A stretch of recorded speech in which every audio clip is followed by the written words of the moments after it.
Jared and I want to splatter paint it. Oh, It was his idea. Oh, lime green. Black. And they Nice quality right there. But then we have to wait for them. They do it once a week. What?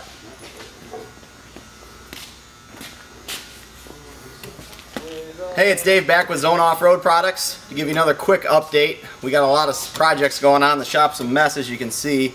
We don't have a lot to show for it, but we wanted to keep you guys up to date. You can see, you might have thought this thing was stripped out before, but now the drivetrain is completely out of here. We have started mocking up our suspension brackets a little bit. Probably a little bit more exciting if you want to follow me. Got this new gorgeous Golen 4.6 stroker in here to replace the 4.0 that was in it. And we've tore down the 4.0 to clean up all these parts and bolt them onto there, amongst some other things. But a couple days we'll shoot you another video and give you another update.